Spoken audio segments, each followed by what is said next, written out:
All right, everybody, it's time. You know the drill. It's McLovein time, and it's NFL Championship week. Big week, yeah. Yep, here's the drill. So let's go right to the news. Let's kick this fucker off. Oh, this is going to be quick because apparently this doesn't want to. Okay. This doesn't want to do anything. Really? So just do some topics off your head. No, it's got to be real. That would be real. It'd be... Here's why. Here we go. Now it should be fine. If not, then I'll be hilarious. But let's get rid of that. That didn't come up last time. Let's go to here. Let's go to here. Here we go. There we go. That's more like it. Nope, it's the same shit. So you're lucky. Ready? Yep. All right. I don't know what the problem is, but it's not working. Well, let's talk about the Buffalo Bills hiring Catherine Smith as their first NFL female coach. Here we go. Whoop-de, you know, we talked about this before. Now, this broad, you know, she's been with the organization for 14 years. Hard worker. She was assistant to the head coach. She was a personnel assistant. Now she's the first full-time quality control. She's not an actual coach, so she's not actually going to be on the field coaching, you know, men. She's going to be a quality control assistant, which means that she's going to be responsible for doing all the playbooks, you know, printing out everything, you know, updating daily itineraries, updating daily game plans. She's not going to be actually coaching. So there's a huge difference in what she is, a quality control assistant coach versus a position coach. She's not a position coach. She's not going to. Men will not be listening to her. This is you know, just because she's a female, it's a big thing. But in the bottom line is, she's not going to actually coach anyone. She's going to be there to run around and more or less be the person that makes all the copies, the person that is the gopher, the person that you know is there, you know, from 6 a.m. to midnight, 2 a.m, doing, you know, different game plans and making sure everyone's book, all the players and coaches' books have all the same pages in it. Congratulations. You know, good. I'm very happy.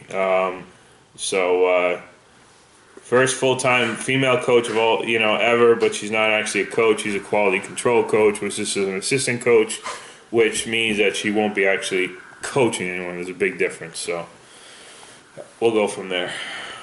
All right. Well, how much does something like that pay? QCs make what did he make?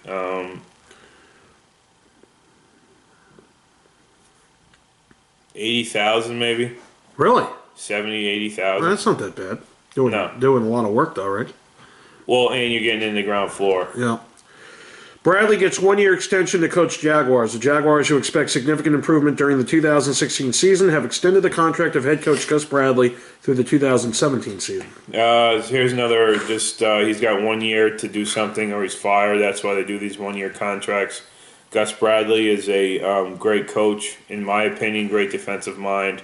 Anytime anyone takes that Jacksonville job, you know, they got a heap of trouble in front of them. So, you know, obviously, you know, improving from 3 wins to 5 wins to 6 wins isn't what you're looking for, but still, you got to consider they're Jacksonville Jaguars, and they're upcoming. I tell you what, like I said, they were the best 5-win team last year in NFL history. They could score points, they could do a lot of different things, but mainly they got a good young group, and you know, they got Blake Bortles, who's a top-notch quarterback who's going to go and be an elite quarterback in the next coming year. So I think 1 more year he'll have, you know, his fourth year to show what kind of head coach he is, and then they'll go from there. So the 1-year contract is just, you know, we got 1 year left, and then if you don't do anything, if you suck, then you'll be fired. All right. Well, let's talk about this. New 49ers coach Chip Kelly says the NFC West is stacked. San Francisco needed overtime just to get to 1-5 against division foes in 2015, and Kelly sees the competition being pretty fierce in his first season. Yeah, I mean, you just look at the two teams in the playoffs. You had Arizona, who is in the NFC Championship game. You have Seattle, who is in the Final Four. St. Louis was 7-9, and then lonely New England. Not New England, San Francisco. So the cards are stacked against them. They still don't have a boatload of talent. It'll be interesting to see what they do with Colin Kaepernick. I think he's going to stay. With all the reports out there, I think one of the main reasons they brought in Chip Kelly was to work with Colin Kaepernick. I don't know if any of you saw the press conference. Chip Kelly, he's an egomaniac. He's very flippant. He's just not a nice guy. He wasn't giving the reporters the right answers, and from there, we'll see what happens. It's never going to work in my mind because you have three huge egos in Jed York and Trent Baalke, and then in Chip Kelly. So they got a long way to go. Chip Kelly's not going to step in and instantly make this team 11 wins, 10 wins in the year. They're going to have to do a lot of work through the draft. They're going to have to do a lot of work with Kaepernick. They have to shore up that offensive line. And they most importantly need to put playmakers around Kaepernick so they can actually score points. Because believe it or not, with or without Chip Kelly, if you don't have the players on offense and defense, you're not going to score points, or you're not going to defend your own end zone. So they need to get a lot better on the personnel side. I think in time, Chip Kelly could be, a good coach, but we'll see what happens. I don't know if that he has enough patience to let this roster build, but if he does, he's got another head job, and it's with a very prestige organization, the San Francisco 49ers. So, working there for 7 years, I could tell you that those Super Bowl trophies, those 5 Super Bowl trophies in the, in the lobby speak for themselves, and that's the tradition, and that's what they're looking to get back to. But it's going to take some time, especially in the best division in football. So they got their work cut out for them. Here's the funny thing about Chip Kelly, and I don't know where this article was, but I know the guy on YouTube called EDP445, a huge Eagles fan out of Bakersfield, California. He's been on Tosh.0. I think we've talked about him on the show before. Here's the thing. He created a video. Apparently, in his press conference or in some interview out there, Chip Kelly called the Eagles, "I went from a piece of crap to the 49ers." And he went ballistic. And he's the one that created that mess. Yes. So how can he say, is he just that much of an asshole? He's an asshole, true and true. And I know a lot of these reporters, okay, from working, you get close because you see them every day, you talk with them. There's a couple of reporters out there that, they're still West Coast guys, so they don't have that East Coast mentality. Like, if you're going to make fun of me, I'm going to come right back at you and maybe take shots at your wife or something like that. So they were asking legitimate questions, and one of the guys, Matt Mayoko, said, "Now, after when you were fired, I know you go out and do a self scout. How did you rate yourself scouting the last 3 years?" And he made some comment like, "It's like looking at a dead body and then sending." He's like, "Now we sent out all the forensics and we're just waiting for everything to come back." So, he's just he's not going to work. It's just not going to work. But they got what they wanted, and he's just that slime ball. That guy, he's very intelligent, good at what he does, very intelligent, knows the game, but wants you to know that he knows more about you and that he's going to tell you he knows more about you and not give any respect to what you have, So let's talk about, Lions make front office change, fire VP Saunders. Detroit Lions general manager Bob Quinn has fired vice president of football operations Cedric Saunders, who had been with the team for 10 seasons. Yeah, what usually happens is the personnel guys that have been there, especially this guy for the last 10 years, I'm surprised he's had a job for the last 10 years with all the turnover, especially in the front office there with Detroit. Look, when a new guy comes in, they usually shuffle out all the people that were there prior. This guy was there for 10 years. You know, God bless him for having the patience for being on a dog shit team for 10 years. But bottom line is this guy will get another job, and, you know, obviously he's not the right fit for Detroit going forward. And that's probably why they made the change, that he's still accustomed to all the people that were there. And a lot of times it's happened to me before, you know, when a coach got fired. So when I was at UConn and everyone was fired except for three of us, the young incoming people already think that you're going to take the side of the coaches and the coaches that were fired, and, you know, lean towards more that way than having a new respect for the head coach. So a lot of times, especially in the NFL, you know, a guy will get, you know, he'll be the last one left on from a former front office staff, but he'll still have ties to those people that, you know, came before him. So a lot of times, you know, when a new GM comes in, then they get rid of all the people underneath and start fresh. Okay. Let's talk about ex-Raider Smith gets life sentence for 3 killings. Anthony Wayne Smith, a former defensive end for the Oakland Raiders, received a life sentence for the 1999 killings of 2 brothers and the 2001 slaying of another man. It's the first I've ever heard of this. I don't even know who this guy is, but sounds like a nice, upstanding citizen. You know, sounds like he, you know, does a lot for the community. Sounds like, you know, he was raised right and he went to college. He was probably a Rhodes Scholar for either Yale or Harvard. That's what it seems like. But, you know, these guys are thugs. Pac-Man Jones, and they're all thugs. They all should be locked up. Defensive end Allen not happy to be out of NFC title game. Panthers coach Ron Rivera said Friday that the team hopes Jared Aaron will be ready for the Super Bowl if Carolina beats Arizona on Sunday. He's been practicing all week. This guy played last week in it with a broken foot. He's got balls the size of an Irish broad's ass. You know, this guy will play. You know, and he still wants to play even with a broken foot. And I think they should let him play. But if he can't play, he can't play. I mean, he's practiced. He wants to play. He's a tough bastard. He plays the game the way it should be played. He plays it like in the 70s and 80s when it was just straight football, when you went head to head. Football! There was none of these shenanigans and funny business going on. So I love Jared Allen. I wish he played for my team. And unfortunately, I think they're going to lose to Arizona. So I think his season's over. Sources, and I didn't even know he was even on the team, but sources say the 49ers can Mangini and add Modkins as OC. The 49ers fired defensive coordinator Eric Mangini, according to an ESPN source, and multiple reports, and former Lions assistant Curtis Modkins was hired to run the offense per Adam Schefter. Well, first, on the first thing is, this is what happened is, technically, Eric Mangini was the defensive coordinator. He was the defensive coordinator under Coach Tom Sula.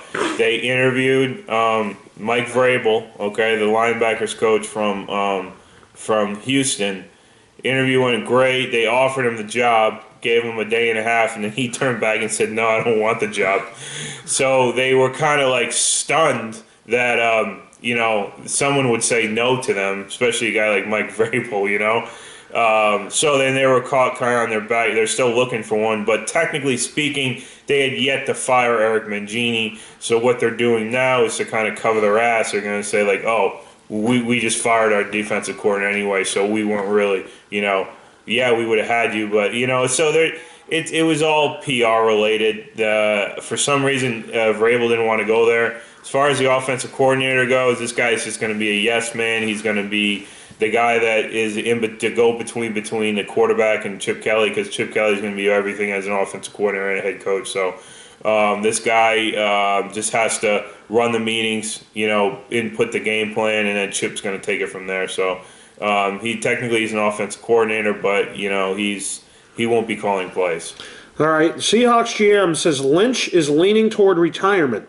Seahawks GM John Schneider said Friday that he thinks Marshawn Lynch is, quote, leaning toward retirement. He should. I mean, this guy is just not a good teammate. He's not a good person. I think it's the best for everybody that he just retires and fades off in the sunset. And, it'd be good for Seattle because they don't have to worry about if he's playing or he's not playing, if he's even in Seattle area for when the game's about to start. This guy is nonsense. He's a loose cannon.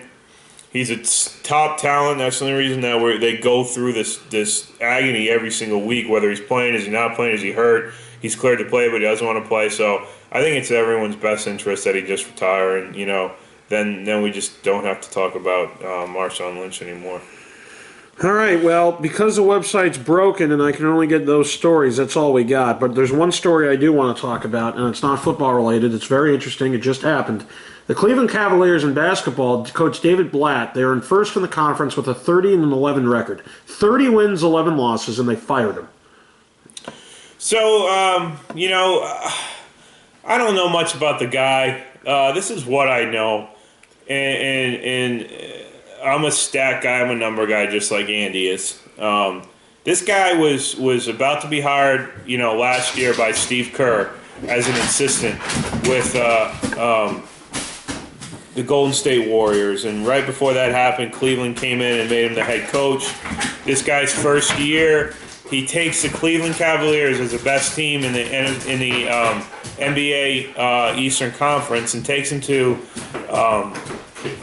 the final championship, and they're actually up 2-1 in this championship series with home court. Now, obviously, they got to a 6th game. They were down Kevin Love and Kyrie Irving. They still had LeBron, so I think the guy did a good enough job. To keep his job. Now 30-11, I think there's a lot more going on. I personally, if gun to my head, LeBron didn't like him. Bottom line, he's gone because. You can't come up with any legitimate reason or any legitimate for this man to lose his job after being 30-11, best record in the East Coast, coming off a finals trip. So, without saying that, and then I just read a quote. I just got a text, from my phone. It says that LeBron doesn't run this organization. I do, or some bullshit. But LeBron, you have to have. If he's not happy, then what's the point? What's the point? Because LeBron has to be happy. He wants to have a say. I guess he's really close with Tyronn Lue, the new head coach. So I think that had a factor. The GM's coming out and saying that this guy lost the connection in the locker room. It's an NBA locker room.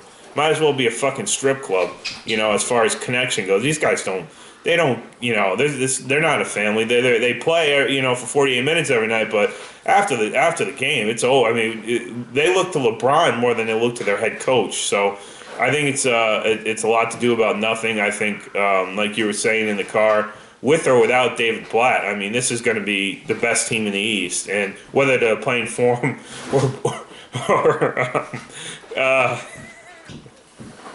whether they're playing for him or despite him. They're still going to have a top-notch club. So.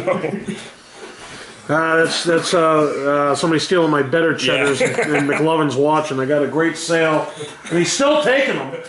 Come on, it's the better cheddars, B. Those are good. Those are so good. All right, so let's go into Transaction City. Ready? Okay. Saturday the 16th. Is that yeah? All right, good. Saturday the 16th, Kenny's here. Saturday the 16th, Titans name Mike Mularkey coach. Head coach? Yeah. Oh, boy. That's going to be a disaster. All right, the Ravens name Leslie Frazier secondary coach, Joe Cullen defensive line coach, and Scott Cohen coaching assistant opponent analysis. Announced cornerbacks coach Matt Weiss will become the linebackers coach. Well, Leslie Frazier is the head coach with the Vikings a little while ago. Decent coach, not a head coach, not an assistant head coach, but he's going to work with the secondary, so that'll be pretty harmless. So. All right, Sunday there was nothing. Monday the 18th, Eagles named Doug Peterson coach. We know that. Yeah. What a weird. Here's news for you. Listen to this. Let's hear it. Okay, Doug Peterson. He was quoted after the game saying, because they were asking him, because I guess for the last 6 minutes of that Kansas City New England game, Andy Reid let him call the plays. Yes. It was like a last hurrah goodbye. Yeah. So they were asking him. In a playoff game. Yeah. They were asking him down 14. They were asking him, knowing you were down 14, why did you have a nonchalant attitude getting up to the line? And his reaction was, we knew we were going to score. I'm paraphrasing, but we knew we were going to score.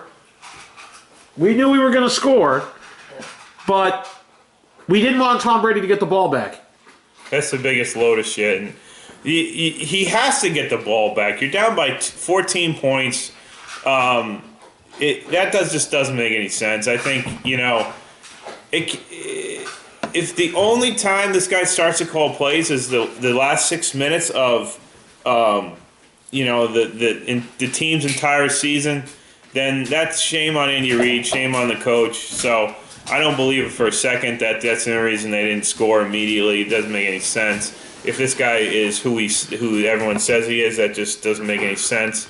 I don't know what he might have been drunk or high or on drugs, but it just doesn't make any sense. Yeah, nobody understood it. All right, the Colts named Brian Schottenheimer quarterbacks coach and Sean Terlicki defensive quality control coach. Schottenheimer, obviously the son of Marty Schottenheimer. He's bounced around. He's been the offensive coordinator with Washington Redskins. He's been offensive coordinator with the New York Jets, and now he's the quarterbacks coach? Yeah.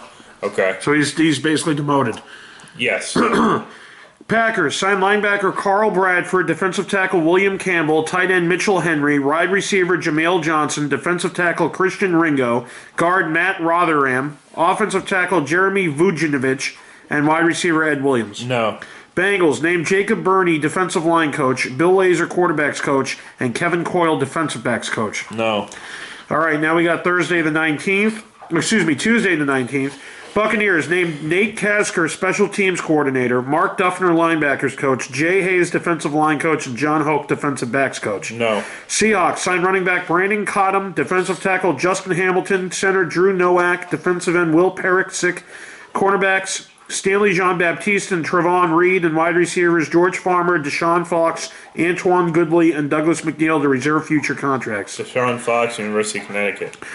Steelers signed offensive tackle Matt Filer, center B.J. Finney, tight end Xavier Grimble, wide receiver Shaquem Phillips, defensive backs Jordan Dangerfield and Isaiah Frey, and running backs Rajon Neal and Abu Turi to reserve future contracts. No. Eagles named Jim Schwartz defensive coordinator, Jeff Stoutland offensive line coach, and Dave Phipp special teams coach. Dave Phipp, that's my guy from San Francisco. Phipper, he's awesome. One of the best special teams coaches in the NFL, so always like to see him succeed. This is big news. Patriots place linebacker Jerod Mayo on injured reserve. Yeah, he's done. It's big, but it's not really, in my opinion. They've played the majority of the season without him. I think this guy's days in New England are over to begin. I mean, he just can't stay healthy, and when he's healthy, he's not where he needs to be on the field. He's not effective. So thank you, Jerod, for all your time and effort this year, but I don't think he'll be back in New England next year. Dolphins signed cornerback Zach Dysert and tight end Dominic Jones to reserve future contracts. No. Chiefs signed tight end Ross Travis, linebacker Terrell Adams, offensive line Michael Litke, running back Darren Reeves, defensive tackle Jimmy Staton, wide receivers Deron Brown and Fred Williams, and offensive tackles Reed Fragel and Lawrence Gibson to reserve future contracts. No. Packers fired tight ends coach Jerry Footnote and running backs coach Sam Gash. Signed defensive end B.J. McBride. Is that the same Sam Gash who was on the Pats? The Patriots. Yeah. Okay. He was a fullback. Yeah. Yeah. All right. Broncos play safety Omar Bolden on injured reserve. Signed cornerback Teron Nixon. No. Ravens signed defensive end D'Angelo Tyson to reserve future contract. No. All right. Wednesday the 20th. Eagles. This is big. Named Frank Reich offensive coordinator. Eugene Chung, assistant offensive line tight ends run game coach. Philip Daniels, defensive quality control assistant defensive line coach. Ken Flagioli, linebackers coach. Tim Hawk, defensive back safeties coach. Greg Lewis, wide receivers coach, and Dino Vasso, defensive quality control assistant secondary coach. Agreed to terms with Matthew Harper, assistant special teams coach, Justin Peely, tight ends coach, Deuce Staley, running backs coach, Press Taylor, offensive quality control assistant quarterbacks coach, and Corey Undlin, defensive backs cornerbacks coach. Well, a couple names in there. You remember Deuce McAllister used to be the running back. Deuce Staley. Deuce Staley. Yep. Used to be the running back for the Saints. And then Deuce Staley played for the Eagles, bro. Didn't he also play for the Saints? Maybe. I doubt it. I don't think. Anyway. Well, anyway, and then the offensive coordinator, he was with the Browns last year. I mean, so we'll see where that. Well, I still think Philly's in a boatload of trouble, but Dolphins named Clyde Christensen offensive coordinator. Okay, well, Clyde Christensen was with Indianapolis. He was the go-between with Manning and Tom Moore when Indianapolis was Peyton Manning. So he's a top-notch coach. Bo Hardgree, quarterbacks coach, and Jeremiah Washburn, assistant offensive line coach. Don't know those other guys. Colts, named Greg Williams, defensive backs coach. Greg Williams, obviously, he was the former defensive coordinator with the Redskins, the St. Louis Rams, and then involved in Bountygate with the New Orleans Saints. Wasn't he the head coach of the Bills at one point? Head coach of the Bills at one point. Cowboys signed linebacker Jarrell Harris, guard Jared Smith, and offensive tackle Justin Renfro to reserve future contracts. No. Bills signed running back James Wilder Jr. to reserve future contract. Named Catherine Smith, special teams quality control coach. We talked about her. That's the broad that just got hired. She's not actually a coach. She's a quality control coach, meaning that she's not going to be coaching men because it's not possible for a woman to coach men at anything. So, they're just making strides. It's what everyone wants, and everyone wants to be happy. So put a broad on the NFL team, and everyone's happy, and she's with the Bills, and no one gives a shit about the Bills anyway. No one's going to go up there and interview her because she's not smoking hot, and she's been in football her last, she's been around men, for 15 years. Sexy men. Yeah, so, good luck. Thursday the 21st, Chiefs promoted Brad Childress and Matt Nagy as co-offensive coordinators. That's interesting. Co-offensive coordinators never work, by the way. The Lions, go ahead. It just doesn't work. You can't have co-anything in the NFL. You can't have co-offensive coordinators. You can't have co-defensive coordinators because at the bottom line is one decision has to be made. You can't have co. So you can have co-winnies. You can have two winnies at a time, which Justin just said. Yeah. Lions signed wide receiver Austin Willis to a reserve future contract. No. Browns signed running back Terrell Watson to a reserve future contract. No. Bengals reassigned defensive quality control special teams assistant coach Robert Livingston to assistant defensive backs coach. Named Dan Pilcher offensive assistant coach and Robert Couch the offensive quality control coach and offensive line coach. No one. And then today, Friday, the Redskins named Greg Minuski as outside linebackers coach. Okay, Minusk. Isn't that the guy that got fired because he was drunk and all that shit? Yeah. Greg Minuski used to call me on the phone when he was having sex with his wife. Oh, that's right. And he'd be like, "Hey, Patrick, I'm banging my wife," while he was calling me on the phone. We were very, very close. He was the defensive coordinator for the rest of last, but now he's outside linebacker. So God bless. He's back in Washington. Jaguars signed coach Gus Bradley to a 1-year contract extension. We talked about that. Yep. Promoted Todd Wash to defensive coordinator. Tony Sorrentino to assistant receivers coach, and Aaron Whitecotton to assistant defensive line coach. Named Daniel Bullocks assistant defensive backs coach. No. Okay. Texans named Larry Izzo. Yep. Former Patriot. Larry Izzo, special teams coordinator. Sean Ryan, wide receivers coach, and Anthony Weaver, defensive line coach. No. The Browns named Ray Horton, defensive coordinator. Pep Hamilton, associate head coach on offense. Al Saunders, senior offensive assistant, wide receivers coach. Kirby Wilson, running backs, run game coordinator. Hal Hunter, offensive line coach. Mark Hudson, assistant offensive line coach. Greg Seaman, tight ends coach. Bob Saunders, offensive quality control coach.